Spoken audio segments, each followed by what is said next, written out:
Hello, welcome to the channel Why Stories. Enjoy watching. The room is a mess again. I can't even walk in. How long is this going to continue?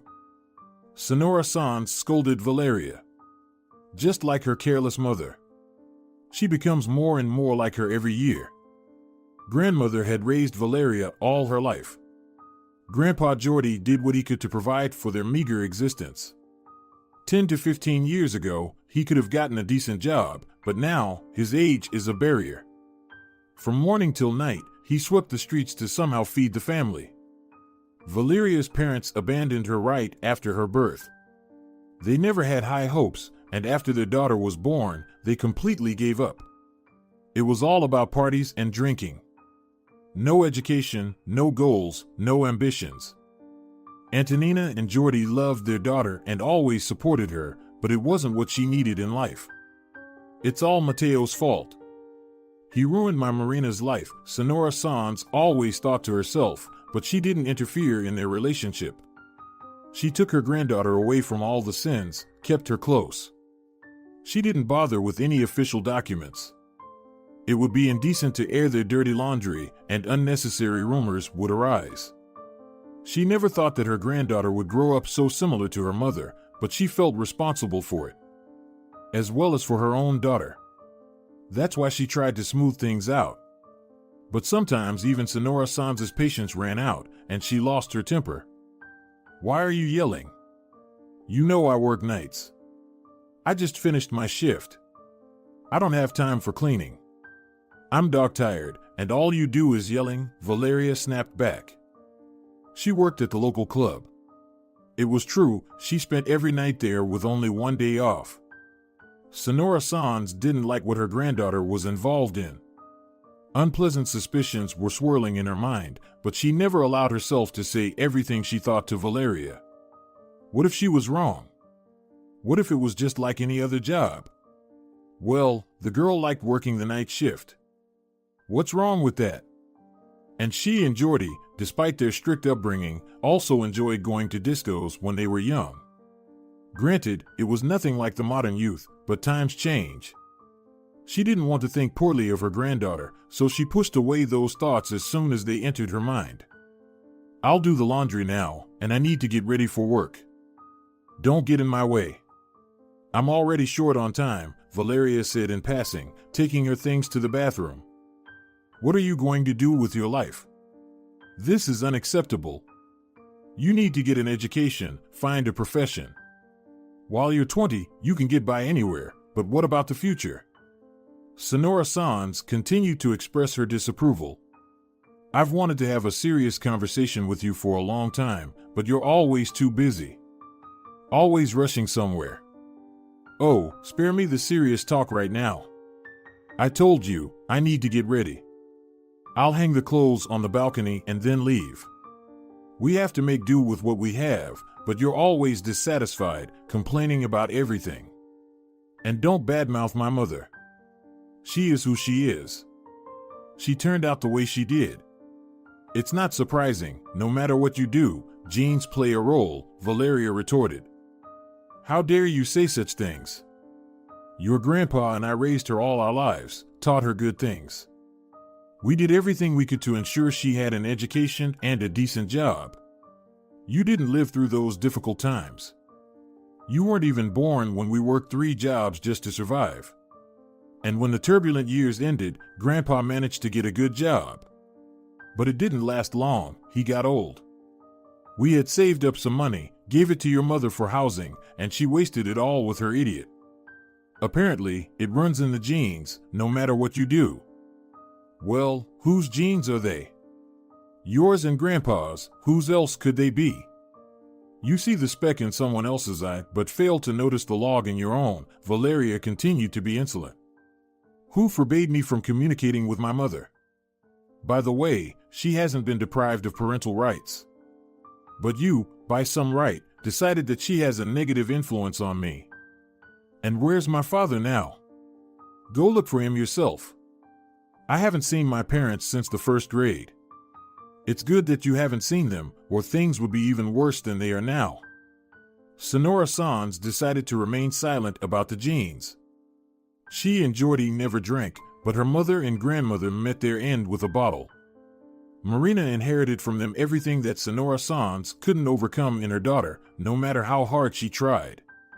"Oh, Valeria, hi." A neighbor boy named David noticed the girl on the balcony.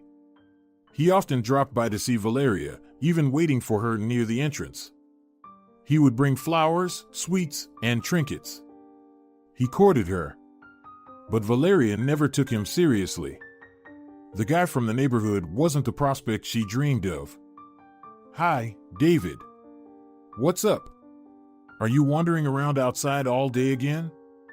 "I'm getting ready for work, by the way," Valeria replied with a smirk. "I was on my way home. I saw you and decided to say hi. By the way, I bought you a gift. Here, take it. It's brand new." He handed her a smartphone. "I see where you got the money from. I don't even want to say it out loud." "Oh, you'll get caught someday." "Well, thanks, I'll go downstairs now." Valeria took the phone, gathered her things, and went outside. "Oh, David, you supposedly have a car. Can you give me a ride to the club? I'm wearing heels. It's such a hassle to take public transport, walk to that bus stop, and wait for it," the girl asked. "Yeah, here's my wreck," David jokingly replied, pointing to his rusty car. "Does this piece of junk still run?" Valeria sneered sarcastically. "If you don't like the transportation, go on foot," David replied, offended. All right, why are you getting all worked up? Let's go." On the way, they laughed and joked a lot. David was a simple and cheerful guy, always ready to help and provide support. But Valeria was completely indifferent to his feelings. She dreamed of the glamour and didn't anticipate the consequences of her desire for a beautiful life. "Oh, Valeria. You made it, not late," a young dark-haired girl named Rosa with blue eyes said happily. They worked in shifts, one during the day and the other at night. During the day, there were few guests in the club. It was mostly open for appearance. Occasionally, visitors would come in, but the schedule was not as busy compared to the nighttime. "Hi." "Yeah, I'll change now, and you can take over." "I'll be ready in 15 minutes, Valeria replied and went to the dressing room. The evening was ordinary and calm. The main guests arrived at night, so the first working hours allowed for some rest. Valeria knew this, so she wasn't in a hurry. 3 hours later, the guests started coming in. Valeria immediately noticed a handsome young man who entered the club accompanied by 2 security guards. "I wonder where these young people came from. Probably on a business trip," Valeria thought to herself. The club regularly had different guests, but seeing ones like these was a first. "Good evening, what will you be ordering?" Valeria politely asked. "Please, 3 cups of coffee, 3 salads, 3 chicken chops, and cocktails of your choice," the young man replied. A strange order, Valeria noted to herself. It was unconventional for the usual clientele of the club, where people came not only to dance but also to relax. Strong drinks were mostly preferred. Rarely did anyone come to eat at this late hour. Definitely business travelers. Now Valeria was sure that the men who came to the club were not locals. The number of guests kept increasing. A group of 5 young men settled at a nearby table. They were definitely locals. After taking their order to the kitchen, Valeria approached their table. They were already quite intoxicated and ordered only drinks. "Senorita, what about some special services?" The bald young man with a tattoo on his bald head squinted. "What do you mean?" Valeria calmly replied. "Come on, senorita, don't act all innocent. You perfectly understand what I'm talking about." He rudely grabbed the girl's hand, attempting to sit her on the table.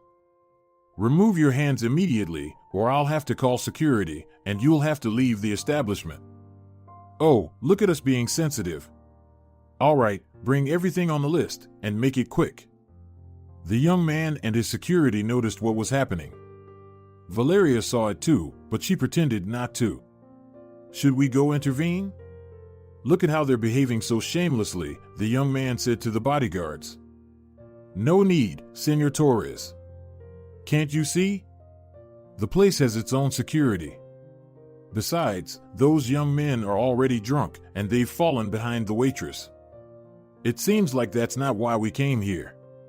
We don't need any unnecessary trouble. Valeria collected all the orders and approached the administrator. Listen, Vadim, can I take a 5-minute break, okay? Urgent matter, you know, the girl said with a smirk. All right, just make it quick. There were no separate restrooms for the staff in the club. Everyone used the same ones as the guests. When the club was crowded, there would be a line. But it was still early today. Valeria usually did this. After 4 hours into her shift, she would tend to her personal matters and then endure until the last guest, so as not to stand in line or end up in an awkward position. The club restrooms were used not only for their intended purpose. The administrators knew about it but never took any action. There she is. 2 male voices were heard in a small corridor leading to the ladies' and men's restrooms.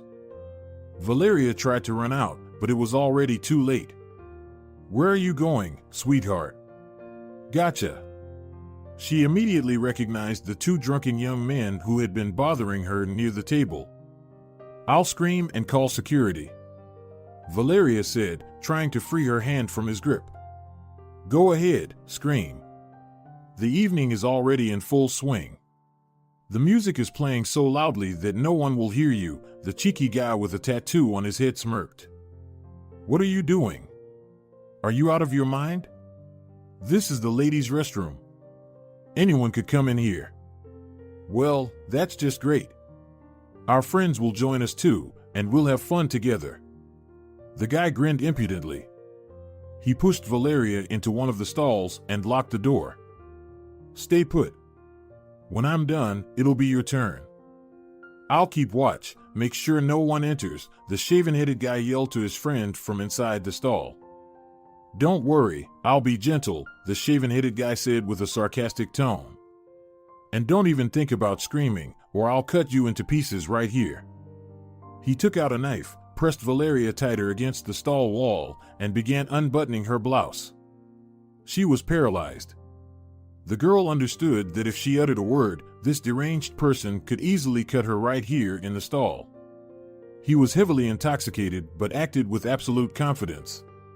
To save time, the young man put the knife on the toilet tank and, with his freed hand, reached under her skirt. Valeria noticed this and screamed, "Help!" at the top of her lungs. A minute later, the first door to the stalls opened. Oh, it's you, you piece of shit? The hefty man in the corridor said to the remaining assistant of the assailant, delivering a powerful punch to his nose. At the same time, the second man kicked open the door to the stall and dragged the shaven-headed guy out. What's going on here? Christian asked the assailants.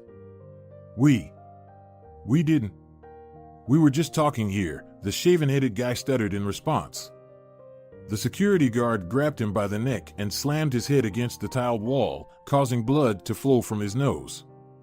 Is that not enough for you? Want more? I can arrange that right now. He was getting a taste for it. After knocking the shaven-headed guy to the floor, he started beating him. Within a few minutes, the guy lost consciousness. All right, that's enough. We don't need any more problems. We already explained how things are. Good thing we arrived in time, Christian said to the girl. Throughout all this, Valeria sat on the floor, crying. Are you all right? Get yourself together slowly, and let's go.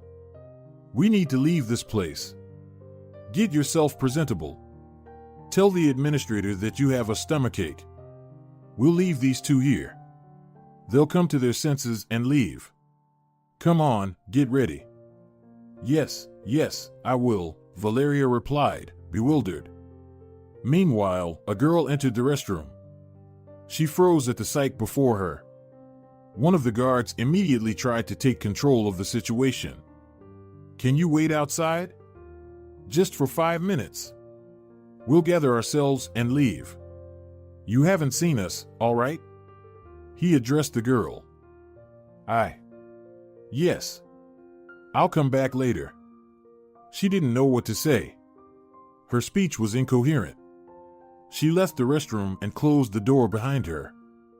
Paula, why were you back so quickly? Her friend asked when she returned to the table. It's, occupied there, she replied, flustered. What do you mean, occupied? There are 11 stalls. Are they all occupied at once? Is the club packed? Why do you look so strange? Her friend continued to inquire. Oh, nothing. Listen, Maria, let's get out of here. Suddenly, the music in the club stopped playing. The administrator took the microphone and announced, Dear visitors, a fight has broken out in our club. There are injured and affected individuals. Please remain in your seats. The doors are closed, so you won't be able to leave the premises until the police arrive. Please have your identification documents ready. Damn it, how it can be so fast? Christian said angrily. Looks like someone overheard our commotion but wisely chose not to intervene and immediately informed the administrator. All right, we'll deal with it, the security guard said. Valeria had already dressed. The four of them exited the restroom and stood near the door. Oh, here are the culprits. Stay in place until the police arrive, said the approaching administrator. Valeria found herself in such a tangle for the first time in her life. She was very scared. What happened here? The police officer asked sternly. The police squad arrived at the club very quickly. Within 15 minutes of the call, a group of officers was on the scene. The young men beaten by the security guards had not regained consciousness. The ambulance took them away. They were alive, but their injuries turned out to be quite serious. A group of young men started a fight in the restroom.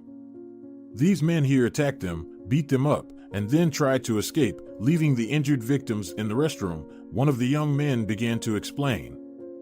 That's not true, Valeria intervened. Those two who were taken to the hospital tried to rape me. The men who beat them up were defending me, fighting them off. The shaven-headed young man had a knife he threatened me with. Apparently, these young men heard my cries for help and immediately rushed to my aid. At that moment, the music in the club was playing loudly, so no one in the hall could hear me. One of them must have coincidentally gone to the restroom. Do you always carry weapons with you? The police officer continued the questioning. Yes. My name is Emilio. This is my partner, Felipe. We are bodyguards. We have permits to carry weapons, one of the security guards answered. Miss, take some paper and write a statement, how everything happened, who attacked you, and all the details. The three of you, prepare your documents and permits for carrying weapons, licenses, everything you have, the police officer addressed Valeria, Christian, Emilio, and Felipe. Has anything similar happened at your club before? This question was directed at the administrator. No, not at all. We have a decent establishment. Yes, you could say our club is a nightlife venue. Most guests visit our place at night, but we also operate during the day, the administrator answered anxiously. Nothing like this has ever happened here. No incidents whatsoever. People come here to relax. Many visitors are regulars. This is the first time something like this has occurred. All right.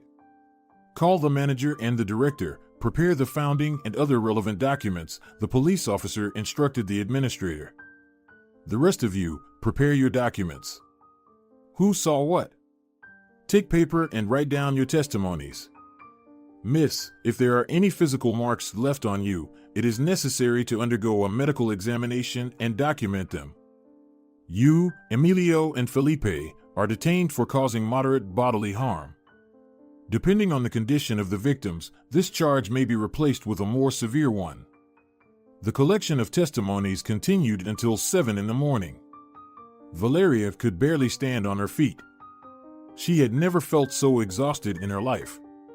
Usually, at this time, her workday would be over, but today Valeria had a clear sense that she hadn't slept for at least 3 days, as she was physically and emotionally drained. By the way, I didn't introduce myself. My name is Christian.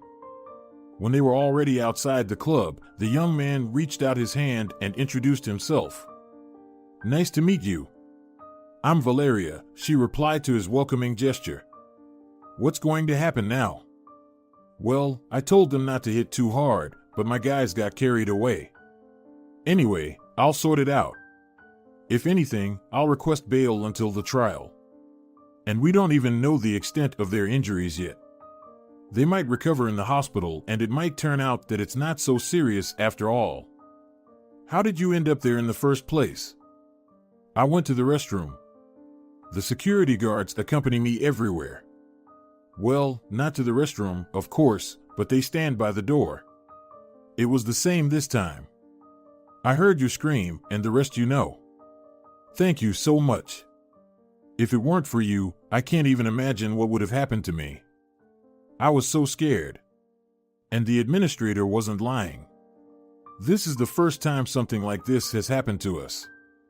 I've been working here for about a year, and nothing like this has ever occurred. All right. Need a ride? Yes, if it's possible, I would be thrilled. I'm so tired. I also need to visit the manager and the director later in the evening. What if they blame me for everything and fire me? I don't think they see it that way. They were shocked by what happened themselves. I could see it on their faces when they gave their statements. Listen, but in our place, the staff is always to blame for everything. You know that. It means that the fight happened because of me. So, I'm to blame. We have a small town, you can count the clubs on one hand. Now visitors will avoid our club. I'm sure it's already been reported on the news. By lunchtime, the whole town will know. All right, let's go to the car. We'll have to walk a bit. I parked in a paid parking lot. The car is expensive, and here by the club. Well, you're a local, you know everything yourself. Yes, I understand. Throughout the journey to the parking lot, she was tormented by a single question that she couldn't bring herself to ask. Only when they got into the car and needed to keep the conversation going, Valeria finally asked the question that had been haunting her curiosity. Christian, can I ask you a question? Yes, of course. Ask whatever you want. It's obvious that you're wealthy, well off. You have an expensive car, security. What are you doing in our city? And most importantly, how did you end up in our rundown club? I mean, I understand that for the standards of our city, it's not the worst club, even one of the decent ones. But you're clearly not local. Yes, you're right. I came from the capital city. To relax, but also to take care of some business. I want to acquire a chain of stores here. Maybe you've heard of it, it's called Grandma Ursula's. It's a fast food grocery chain. They have all sorts of frozen pizzas, convenience foods, and so on. I calculated that it's a very profitable project. If we invest money into it, build a few more stores, and expand to neighboring cities, the revenue would not be in the millions, but in the billions. Who hasn't heard of that chain? Of course, I've heard of it. Their products, as you know, are just meat-containing foods, but they have a high demand. You're right. Well done. You're so young and already so wealthy, and ambitious too. You're developing businesses, looking for new projects. Well, I'm not used to sitting still. And you know, let me tell you this, earning a fortune is not enough. You have to constantly multiply it. Invest a large portion of the money, otherwise you can become poor as quickly as you became rich. You think wisely, as I said. In our time, there are not many young people like you, talented, hardworking, and bold. Thank you again for your defense. Not everyone would dare to do such a thing, step in for a stranger, get involved in such a mess. Valeria was very happy to have met Christian, considering him a brave and courageous person.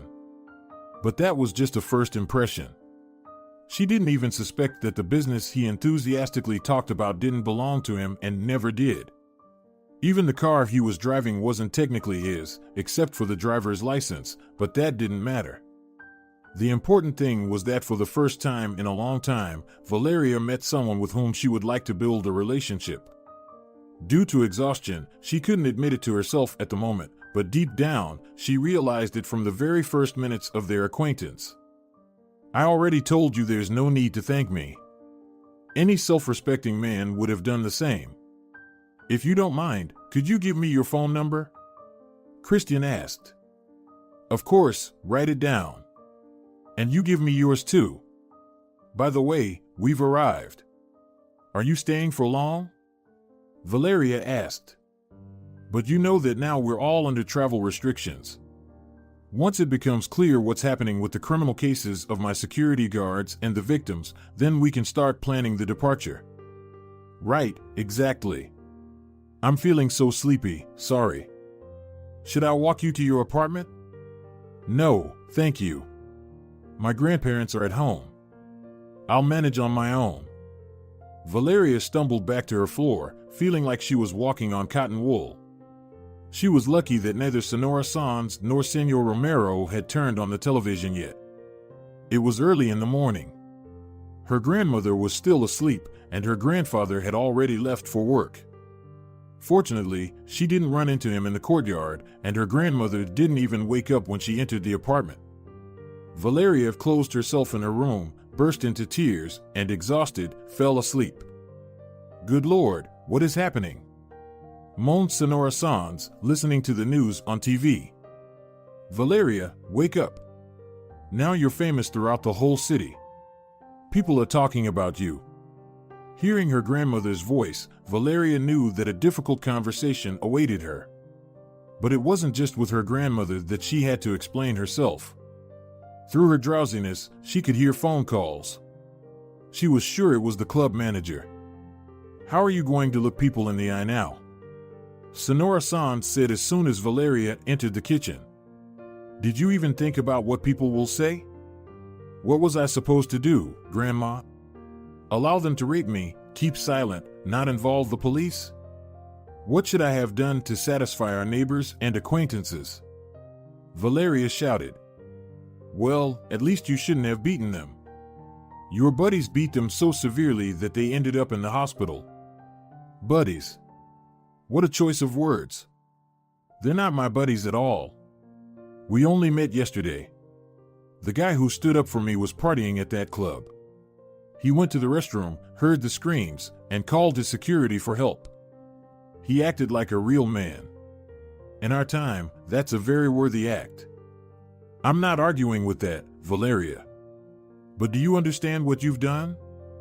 And who is this guy with his security? Even the wealthiest people in our town don't walk around with security. Some kind of fussy dandy? Oh, I'm not in the mood for these conversations right now. I need to go to work, the manager called. We'll talk in the evening. Her worst fears were coming true. When she arrived at work, the manager was as dark as a storm cloud. Valeria had never seen him like that before. Good day, Senor Ibanez, Valeria said, entering his office. You can't call it a good day, the man replied. We need to have a serious conversation. How could you allow something like this to happen in our club? How could I allow it? What could I have done? Do you even know what you're talking about? Do you expect employees to tolerate every rude visitor? I mean, I understand rudeness to some extent. Fine, we can tolerate that. But these were genuine criminals who attacked me, ambushing me in the restroom. One of them had a knife. And what was I supposed to do? And do you at least understand what people will say about us in the city now? That in our club, employees are being raped in the restrooms, which means they can also assault female visitors. No one will come to us anymore. The club can be closed without hesitation. I understand that if we were in capital, such things happen all the time. But this is the first time for us. But the most important thing is not even that, it's the fact that rumors spread lightning fast here. How do you plan to live your life now that you've become a defendant in a high-profile criminal case? Do you realize that you'll be lucky if you're only hired to clean floors or sweep streets in our city?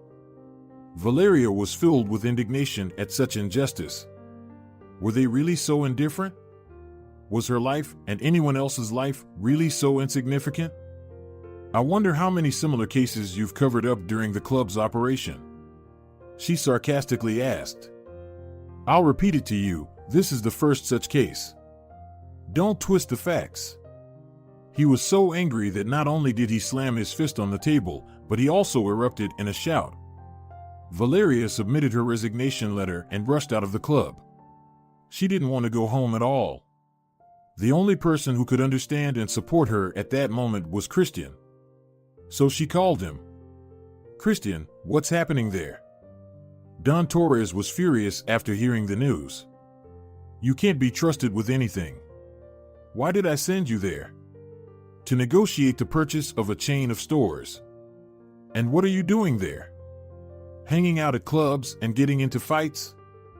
Dad, don't yell at me.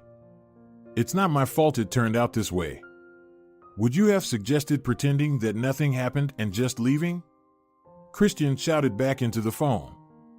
That's not what I'm talking about. I'm talking about the fact that you shouldn't have been there at all. What were you doing there? Well, I wanted to relax. Don't I have the right to do that? There's nowhere else to go around here, you know that yourself. The town is small, and there aren't many places to go. He has a right. I gave you too many liberties from childhood and allowed too much. And look what has come out of it. You could have gone to a cafe to hang out. But no, you had to go to a nightclub. I knew it wasn't capital for you, but you still got into trouble. All right, Dad, don't scold me. But it seems like I found what you asked for. You remember our conversation, right? What are you talking about? Oh, you mean that girl you saved from rapists at the club? Are you sure she's exactly what we need? Yes, I'm sure, Dad. But we'll set everything up a little differently, not as we originally planned. I'll tell you my plan when you come to the city. I should come to you, but I'm under a travel ban until the case is resolved. And Emilio and Felipe are under arrest. All right, I understand. I'll leave tomorrow. Find me a decent apartment. It seems like I'll have to stay there for a long time. And yes, prepare a report on the outcome of the negotiations for the chain of stores. All right, Dad, see you soon. Christian spent the whole day on the road. The most important thing for him was to resolve the issue with the security guards. They shouldn't remain in pretrial detention. Christian decided that he should visit the victims in the hospital first and then go to the police. Perhaps he could negotiate with them, but he wasn't going to see them just for that reason. Who are you visiting, or did you bring someone here? The duty doctor asked when Christian approached the registration window. Good day. Yesterday, 2 guys with injuries were brought here. I wanted to know how they're doing and talk to them. Are you a relative or a friend? I'm their neighbor. I found out what happened to them and decided to visit, see if they need any help. They're single guys. You know, there's no one to take care of them.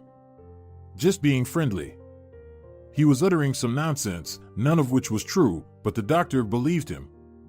When Christian entered the ward, the heroes of the recent incident were greatly surprised.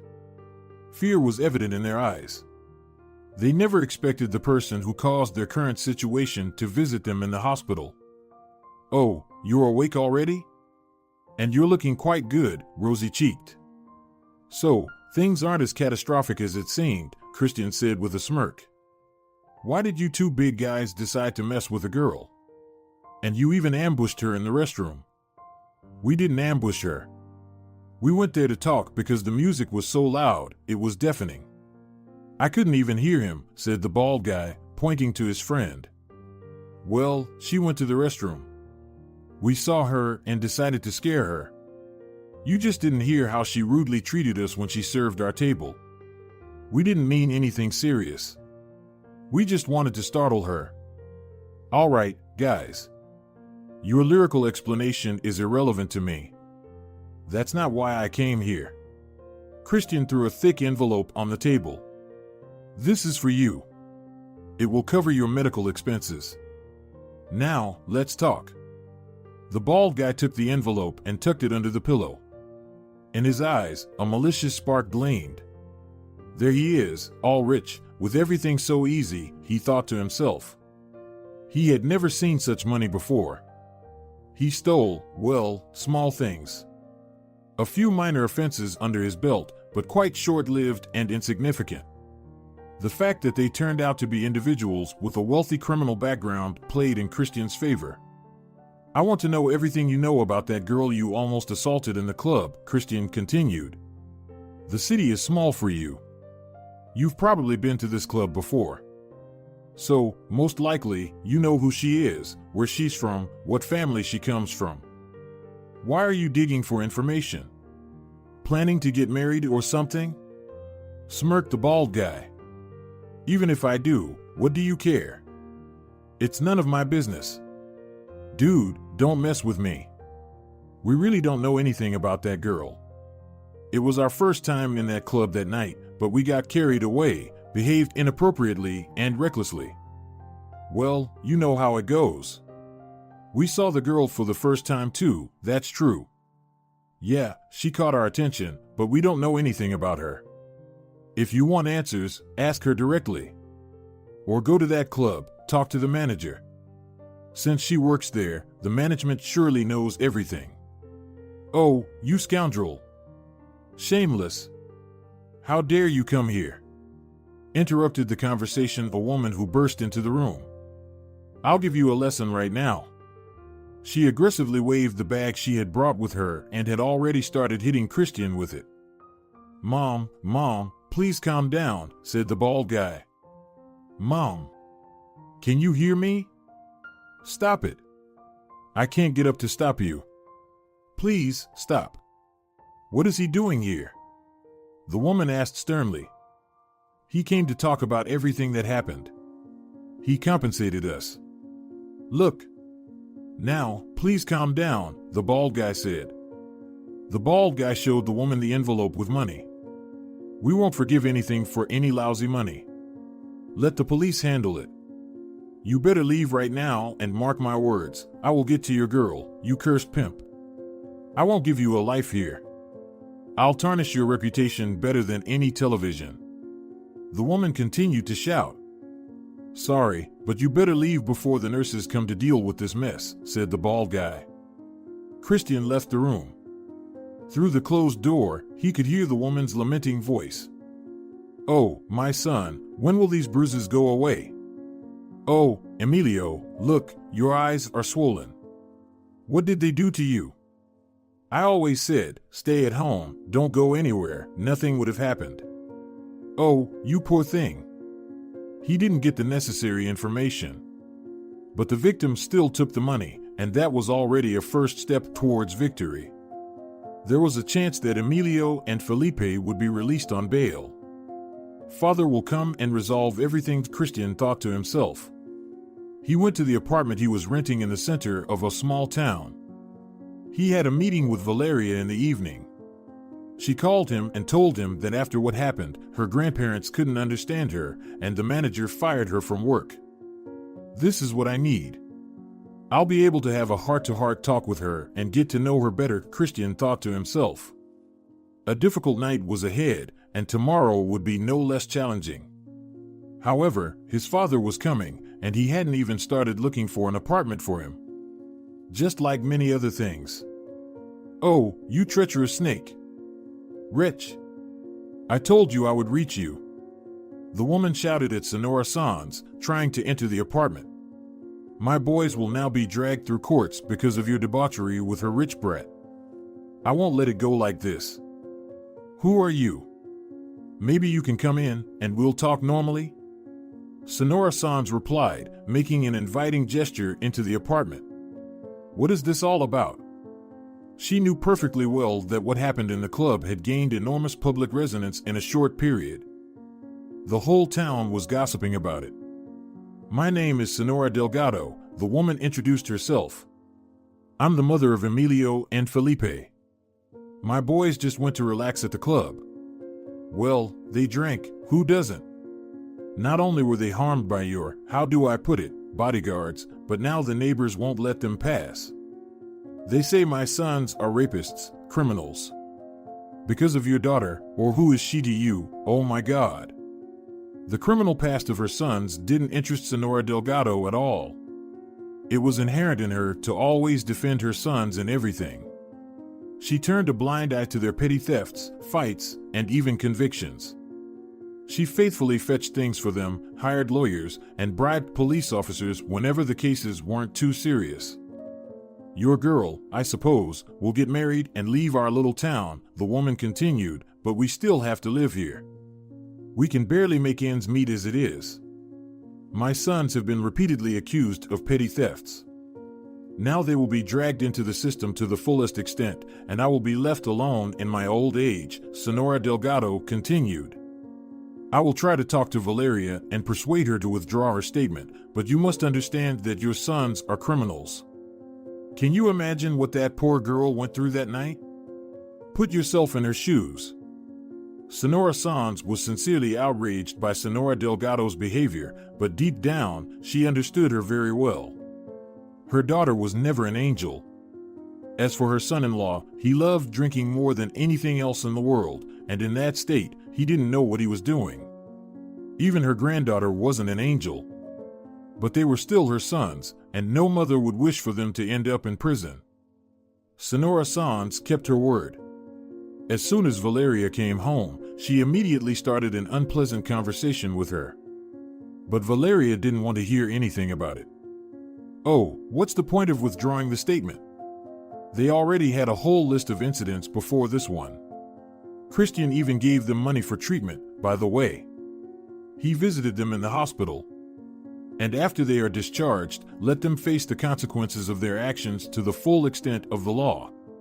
You say they won't let them live? Do they let me live? Soon I won't be able to walk peacefully through the entire neighborhood. This foolish story with the fight, stabbing, and rape in the club has been played out in all the newspapers and news. Valeria indignantly expressed her justified anger.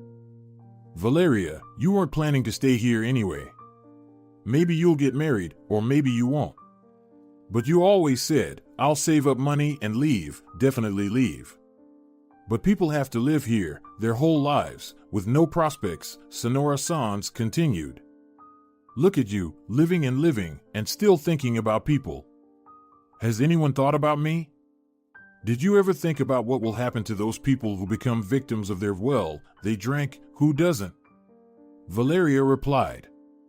You only think about yourself. I believe we should forget about this story and never mention it again. Moreover, you've met Christian. Based on your stories, he's a great guy. He saved you, and you're already spending nights together. It hasn't even been a day. What else do you need? Christian hasn't offered me anything yet. He's just a friend to me, and that's it. Stop talking about it. With each passing day, staying in the city became increasingly unbearable. Valeria understood that even if things eventually settled down, her life wouldn't be the same after everything that had happened. She liked Christian from the first sight, but she didn't expect anything serious. Who was she, and who was he? When all these investigations were over, she would go back to Capital and forget about her. But Christian had completely different plans for Valeria, which she had no idea about until the wedding itself. Finally, this hassle is over. Now we can return to Capital, Don Torres thought to himself, sitting in the corridor. The proceedings lasted a whole 3 months, which exhausted the businessman. Well, what do you think, Dad? They released them. Christian emerged from the courtroom with joy.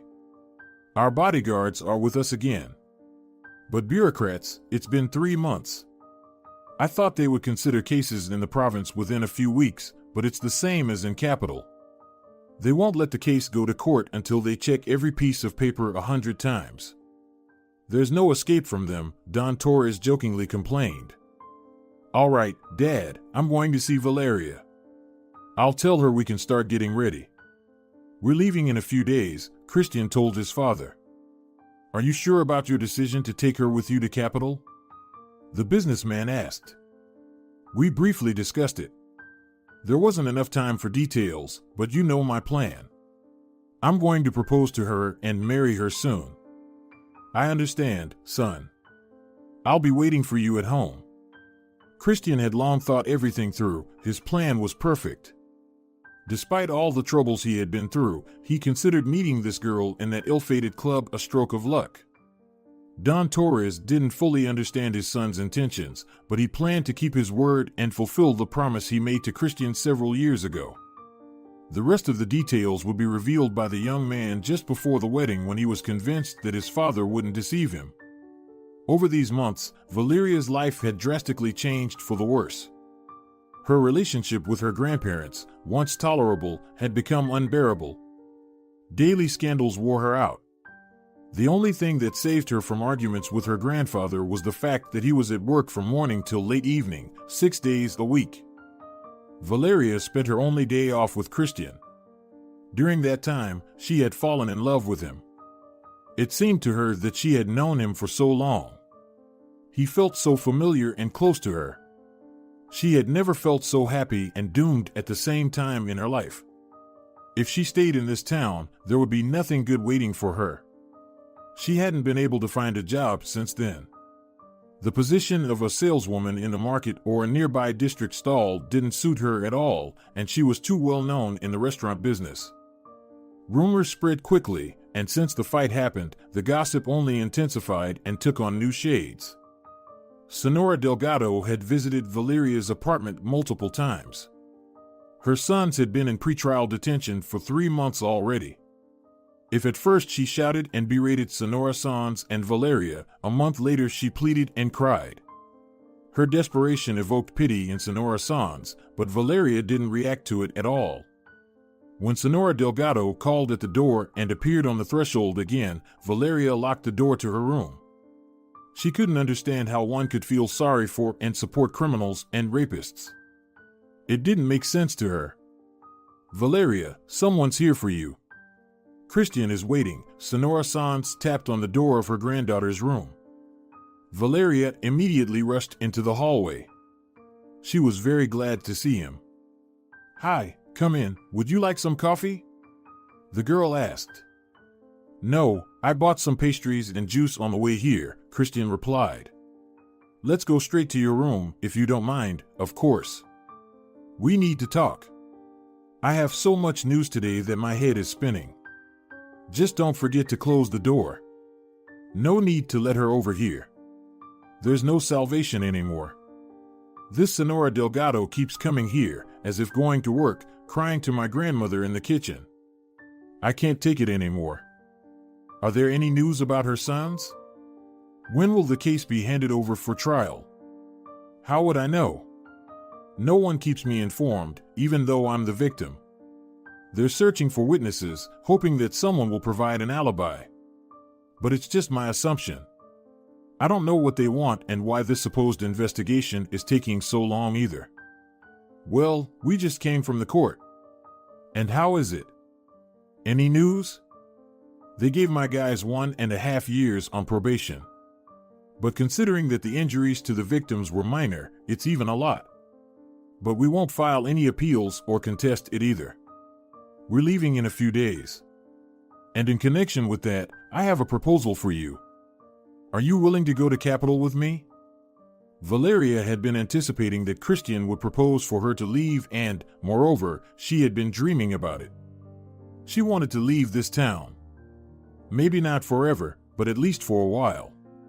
And this was the best opportunity to escape the routine and distract herself from everything that had happened here. Of course, I'm willing, Valeria said with a smile. Thank you again for your defense, your support, and everything, just for being here.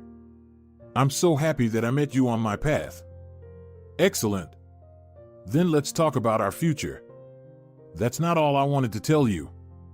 When we arrive in Capitol, I propose to submit an application right away. I'm making an official proposal to you. Valeria, marry me. Christian took out a ring and handed it to the girl. Valeria was amazed by the grand gesture. It was so beautiful and probably expensive. No, she didn't love him because of money. Her feelings were sincere. But no one had ever given her such gifts or surrounded her with such care. It made her fall even more in love with him.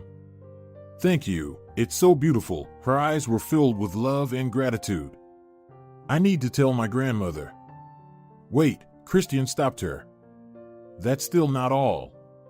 I thought that if we're leaving, and I'm more than certain it's for good, maybe we can meet that unfortunate woman, Senora Delgado. Valeria, don't think that I'm defending them.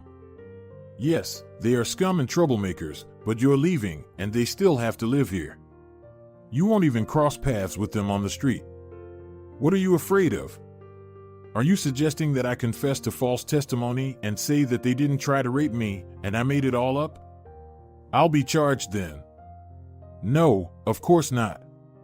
Just go and withdraw your statement. Say that you're willing to reconcile. Are you out of your mind? It's not their first crime. Reconciliation is legally impossible in cases like this.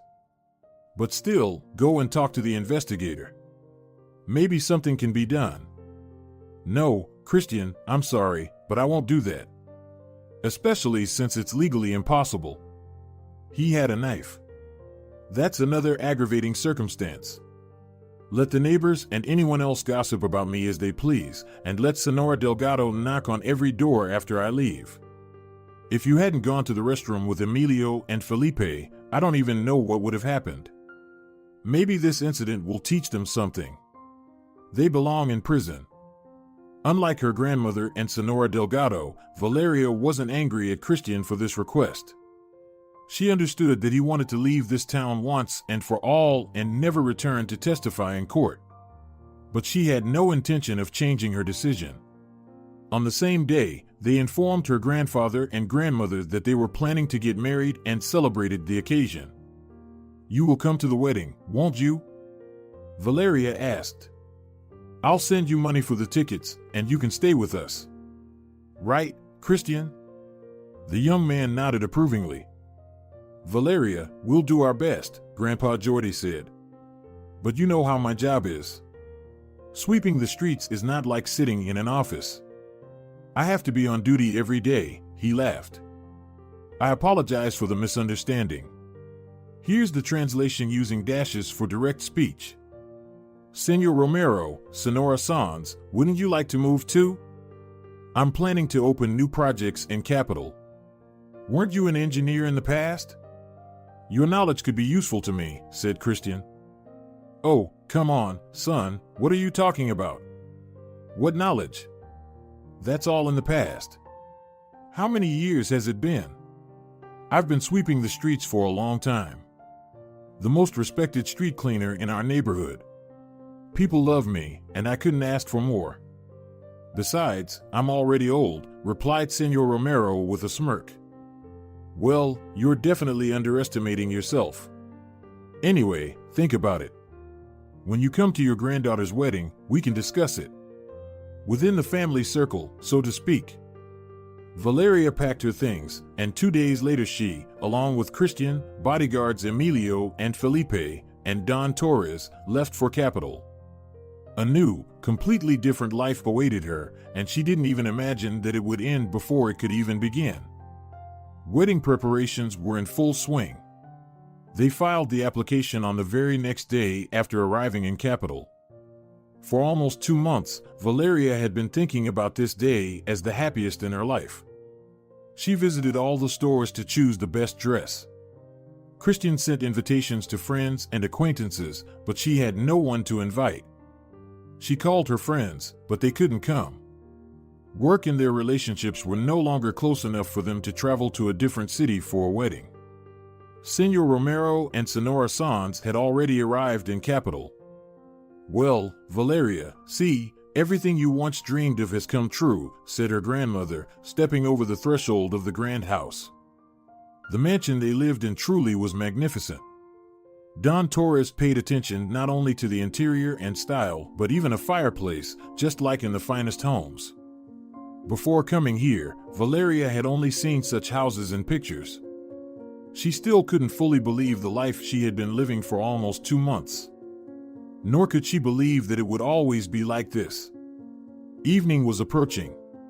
Tomorrow would be the long-awaited, solemn day that Valeria had been eagerly anticipating. Well, Valeria? It's time to sleep, said Senora Sanz, entering Christian and Valeria's room. Don't stay up too late, or you'll have dark circles under your eyes tomorrow, and the bride must be the most beautiful. The makeup artists will arrive by 7, and we must be at the registry office by 11. Yes, Grandma, of course. You go to sleep too, and I'll wait for Christian and then go to sleep, replied Valeria.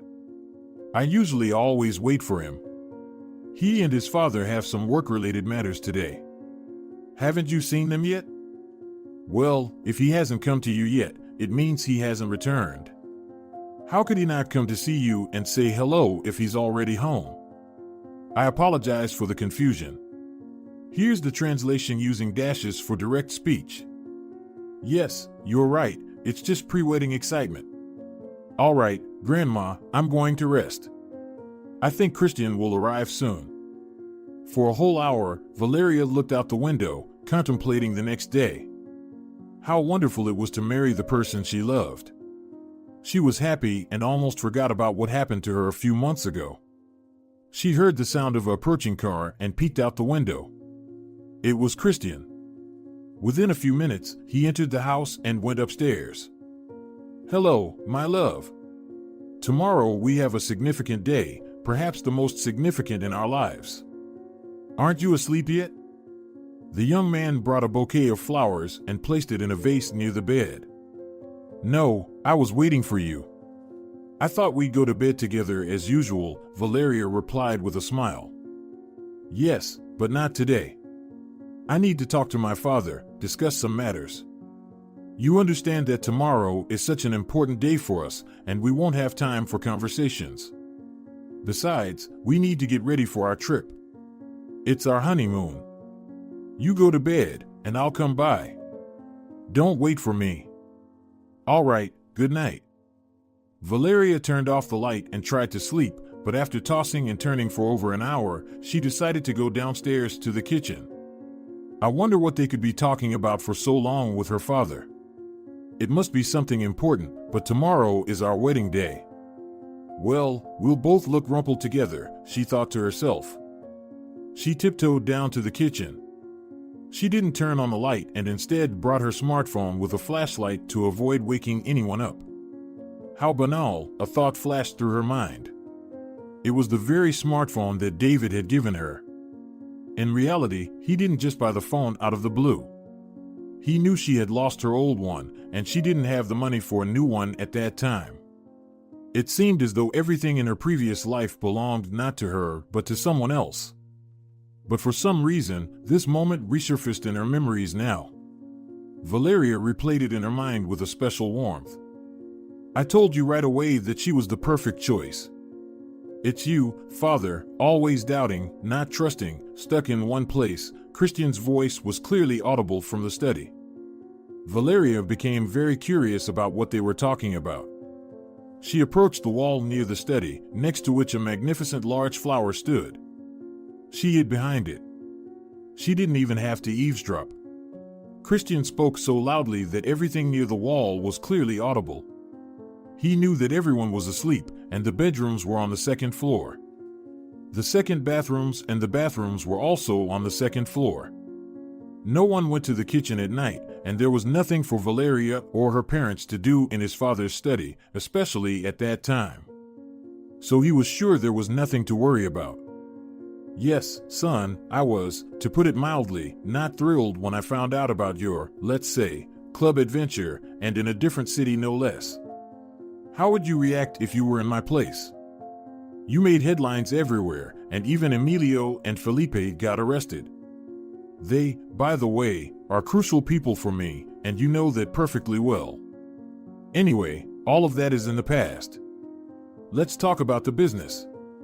I will fulfill my promise and hand over half of my business to your control after the wedding, but it will happen only when your Valeria becomes the founder of several companies and opens accounts to receive investments for the construction of stores and cottages.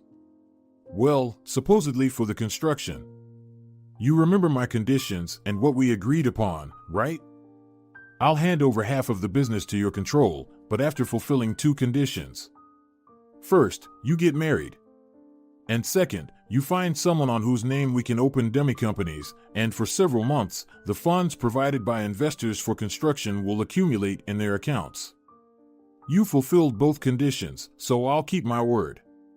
So, have you already thought about how many investors we can involve in this? And for how long will we keep the funds in the company accounts? And how many companies will we open in total? That's where my plan comes in. Look, if we do everything at once, it will be too risky. I propose registering projects over several years. Right now, I'm getting married, we'll celebrate our honeymoon, and then I'll talk to Valeria about her involvement in our joint venture. But, of course, I won't tell her all the details. We'll open a few companies, gather money from investors, create an illusion of intense activity on the designated construction sites. We'll bring in cement, provide contracts with dummy companies for labor services. Money will start flowing in. I'll set up dual access to our bank account. Since we'll be spouses, we can do it remotely without any problems. Any bank provides joint access to an account. After that, I'll withdraw the money, and, of course, no one will find out. Over a few years, we'll amass a fortune. And it's much better than dealing with an unreliable person. Christian, what if she figures it out? Dad, come on. What would she figure out? She only has a high school education. She doesn't understand anything about economics, finance, or business. Besides, she'll agree to participate in the family business anyway.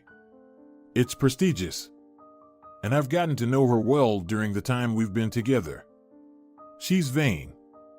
Yes, son, now I understand why you waited so long and didn't marry a girl from our circle. Dad, come on. Which girl from our circle would be suitable for pulling off such a subtle and cunning scheme? That's the first thing. And secondly, don't forget who controls the business of a successful daughter. A loving and caring father. Any father from our, as you put it, circle would immediately suspect the manipulations we involve his daughter in. Aren't you concerned about Valeria? When everything is revealed, she will be implicated, and for a long time. Oh, come on, Dad. We have reputable investors, half of capital is on board. Construction is a lengthy process that requires preparation. The money is not attracted a year before the start, but 2 or even 3 years in advance. We'll provide reports, so you can rest assured about that. And they won't meddle in the rest. Their business is to collect dividends. We can work like this for several years. When will it even happen? Or are you suggesting we turn to fake company suppliers and end up in prison with them in 6 months? Or buy passports on the internet, or maybe steal them? And don't forget that we either need powers of attorney or for these people to open the companies themselves, provide access to the accounts from which we'll withdraw and cash out the money. In my opinion, ending up behind bars in 6 months or even a few months is not what we're aiming for. Working with a wife who loves, trusts, and most importantly, knows nothing about business and suspects nothing is the best option imaginable. But what if she manages to prove that we set her up? The money was deposited into the accounts of companies registered under her name, but it was withdrawn without her knowledge and went into our pockets. And what evidence would there be? A husband and wife share a common budget. That's what families do. No one will ever prove that I, and not her, cashed out the money deposited into the accounts. And as for the shares, they're anonymous. How can they prove that these funds will be invested in them specifically? They can't. And you're a wealthy man. So what if you buy extra shares for retirement? Don't you have the right to do so? Dad, no one will ever prove that we have any connection to this money, and we'll be well fed for the rest of our lives. We won't have to deal with loans, frantically search for the store chains, or engage in other nonsense. These are easy, straightforward money, and our involvement with them will never be proven by anyone. My wife runs a business, yes. But not all husbands know in detail what their wives are doing, right? And as for her ending up a criminal, it's not my concern. I'm not to blame for that. We're not in the Middle Ages, where a husband is legally responsible for his wife's actions. I told you that the club meeting, even under such circumstances, was a stroke of luck. And you kept protesting, asking why I got involved. Don't worry about relatives and such. I checked. Her mother and father are heavy alcoholics, her grandmother is a housewife, and her grandfather is a janitor. You know that yourself. Well, I've told you my plan. I have a wedding tomorrow. It's time to get some sleep. Upon hearing these words, Valeria cautiously emerged from behind the flowers leaves that had concealed her all this time, quickly went upstairs, entered the room, and dived under the blanket. She couldn't believe what she had heard. Could it be true that Christian had orchestrated all this for such a vile and dirty gain? Perhaps even the encounter in the club wasn't a coincidence? But no, that simply couldn't be, she thought to herself. In the club, Christian truly happened to be there by chance, and he even displayed the nobility he had desperately shown on that ill-fated evening. But when he got to know Valeria better, he realized that she could be the person who could bring his father's plans to life. In reality, he didn't own anything. Back when Christian turned 18, his father promised to transfer half of his fast food chain's business to him.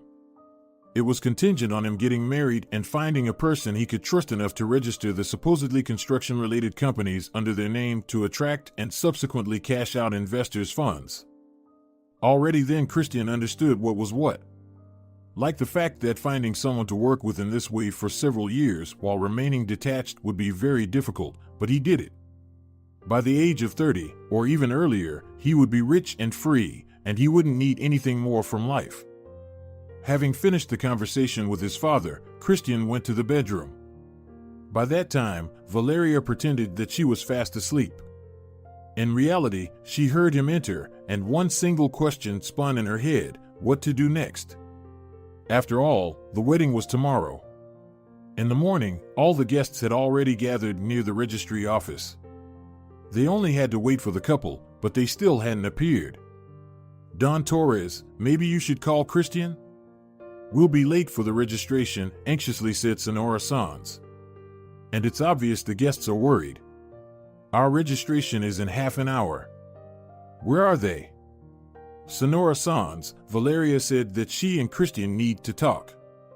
They'll arrive on time, don't worry. If it's necessary, then it's necessary. They'll make it perfectly fine on their own, they're not little children. You saw that everything was in order this morning.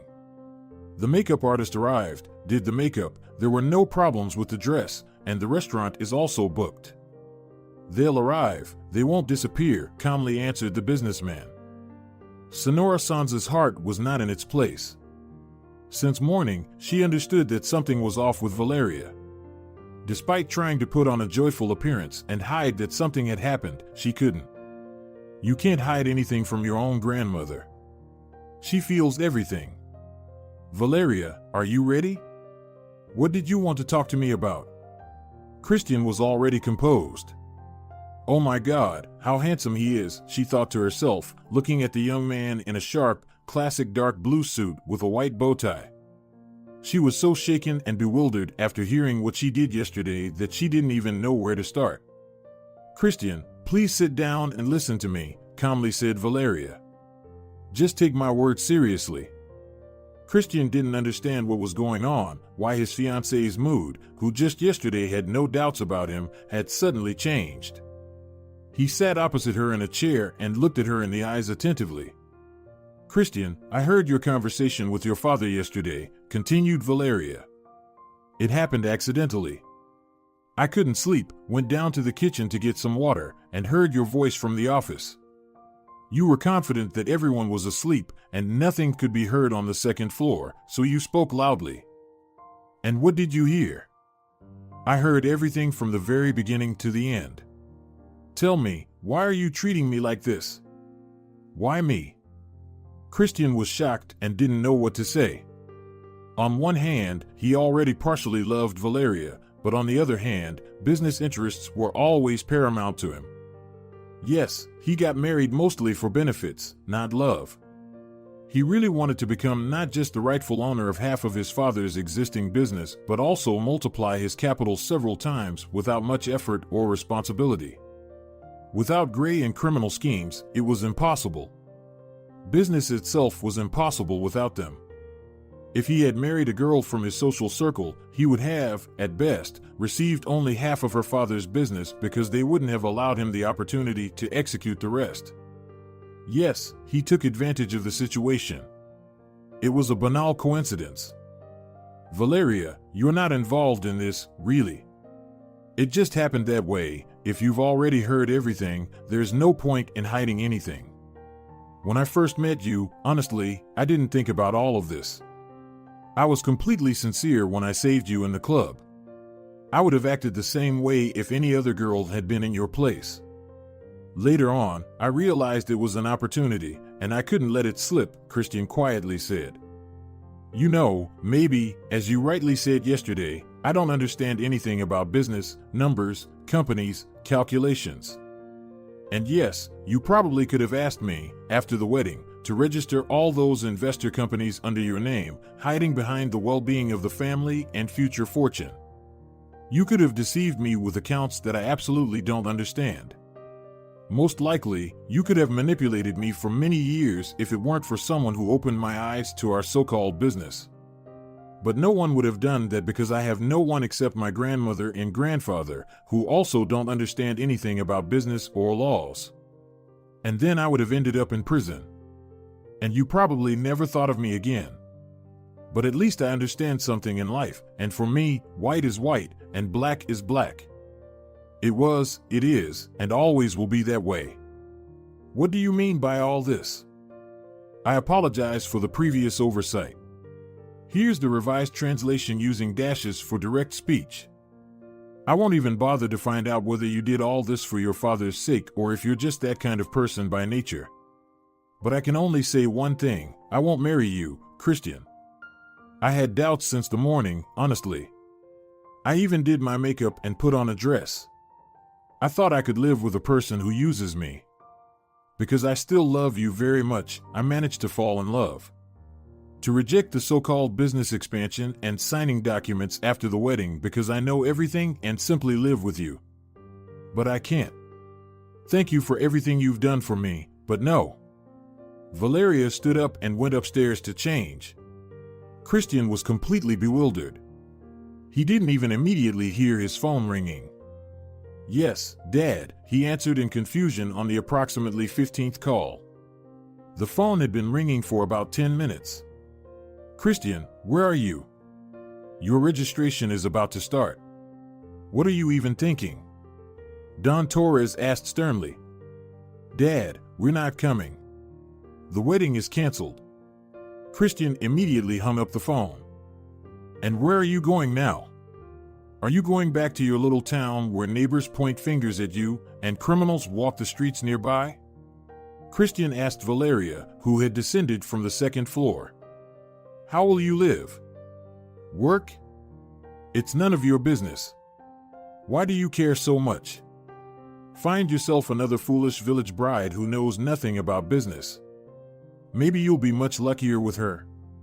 Perhaps she won't accidentally hear what she shouldn't and won't find out what a scoundrel you are.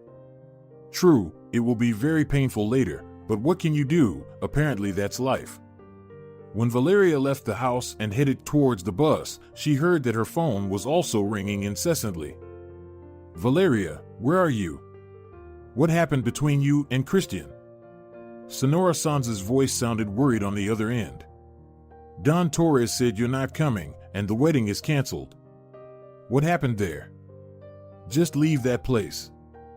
Don't forget to pick up your things at Christian and Don Torres's hospitable house.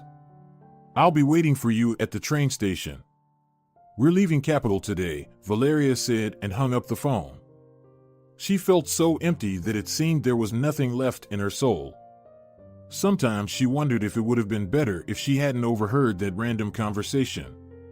Then she could have lived happily in ignorance until a strong blow shattered her entire life, forever changing it. But no. It's better to know the bitter truth now than shed bitter tears later, Valeria thought to herself. It wasn't about Christian's plans. She didn't care about his manipulations. It was about who he was.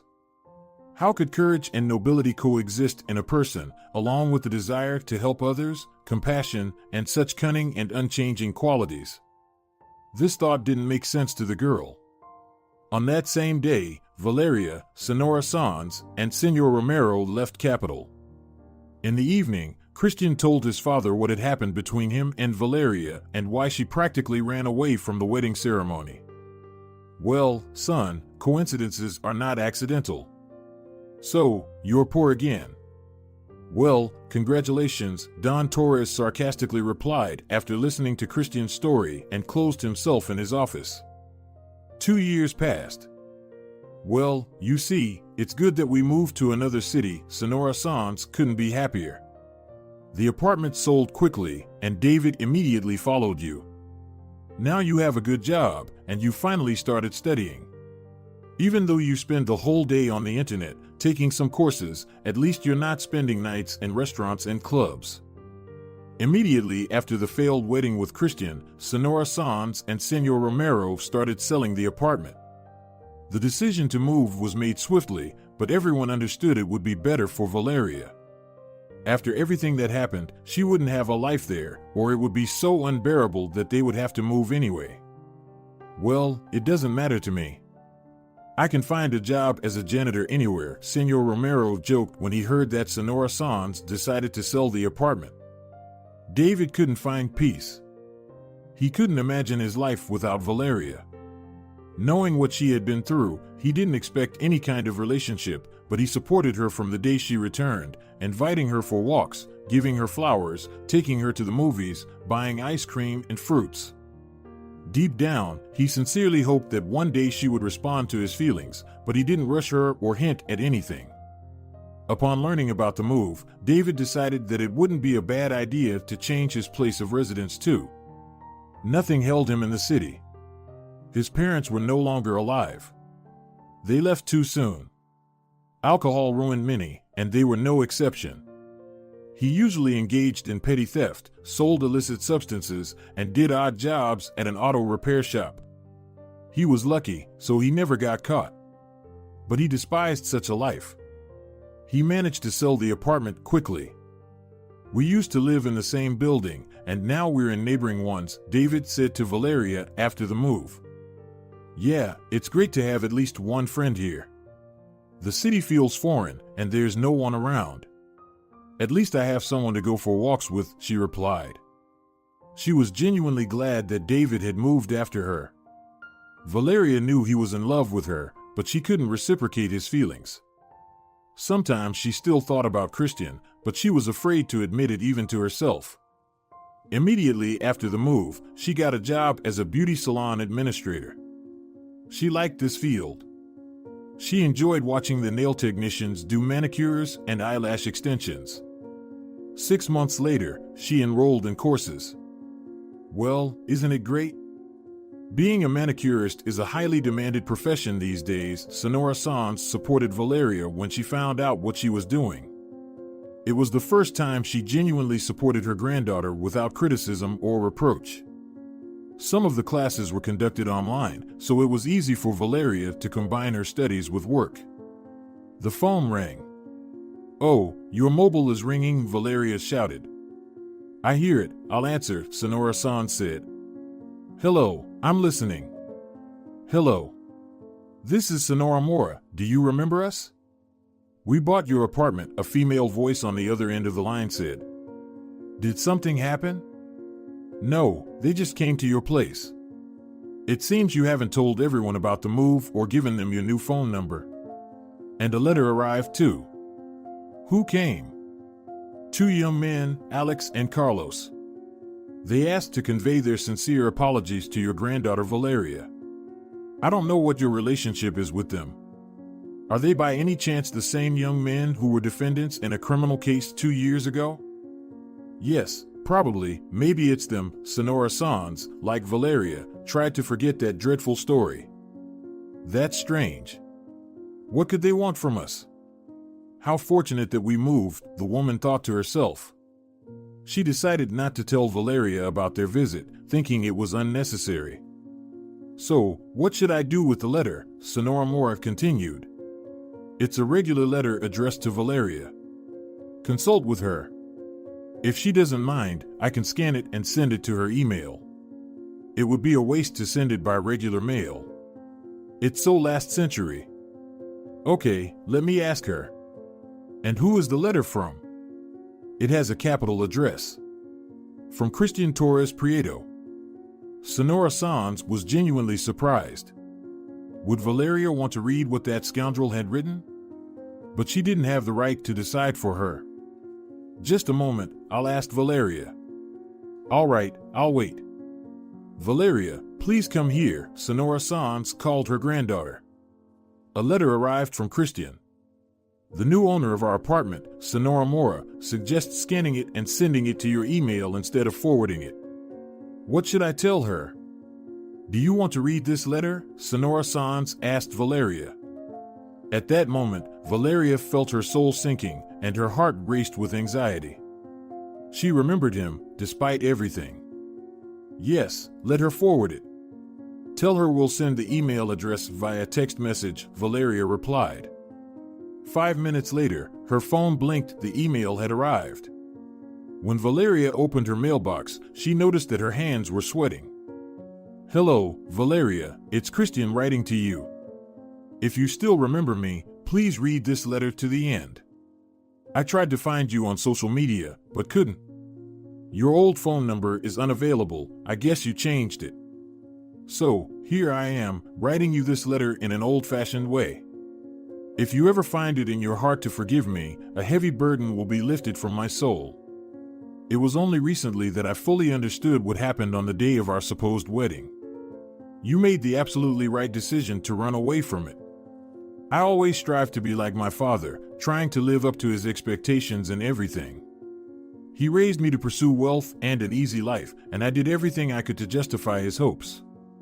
Even when I was a teenager, we started planning our scheme. I didn't want to exert any extra effort or work. I wanted to have everything all at once. I wanted to appear as a millionaire, though I never truly was. Those few years that were part of our plan were constantly tormenting my thoughts. But you were right, within my cunning and resourcefulness, nobility and courage coexist. Responsibility and determination also reside in me, and it is these qualities that allow me to change for the better. Now I am a completely different person from who I was 2 years ago. I don't know if you'll believe me, but when we first met, I didn't intend to use you. My actions were genuine. It was only later that I decided that you were the perfect fit for realizing our long-planned scheme with my father. When my father was imprisoned for his schemes, I was able to reassess my life and start living differently. It turned out that he hadn't always acted honestly towards his partners and investors, and over the years, small-scale manipulations had accumulated. He was sentenced to 5 years in prison, and his accounts and assets were seized. I hope this will be a good lesson for him, and he will change too when he's released. However, you're probably not interested in that. I just wanted to say that during this time, I realized that I truly love you. If you ever decide to respond to me, here's my phone number.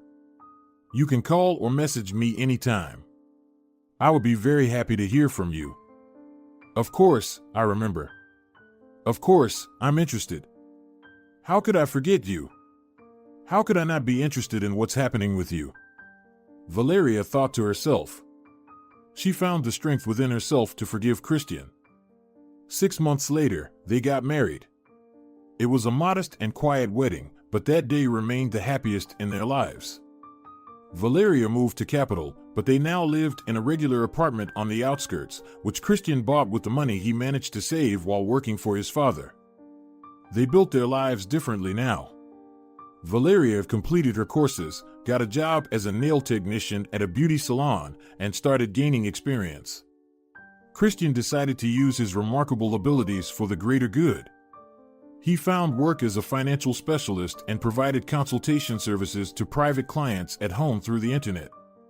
He regularly visited his father.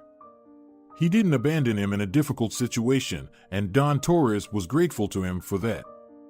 Senora Sanz and Senor Romero finally began to live peacefully and happily. They sincerely rejoiced for their granddaughter and hoped to spoil their great-grandchildren soon. When David learned that Valeria had gone to Christian, he was disappointed but understood that he couldn't compete with him and never had been. If she loved him and would only be happy with him, then he had to let her go. Only then could he become free for a new feeling. In Valeria's hometown, people gradually started to forget the story that happened in the club several years ago. Alex and Carlos served their 2-year sentences in prison, and they too had changed significantly. They no longer stole or led an immoral lifestyle, they supported their mother. They had some kind of odd jobs, such as small repairs, but it was enough for their basic needs. They helped their mother, and Senora Delgado couldn't be happier. Life went on, and nothing could bring it back to the past. Over time, Valeria had matured so much that she realized that if all those things hadn't happened, she would never have met Christian and wouldn't have experienced such boundless happiness. If you're enjoying it as well, leave a like and subscribe.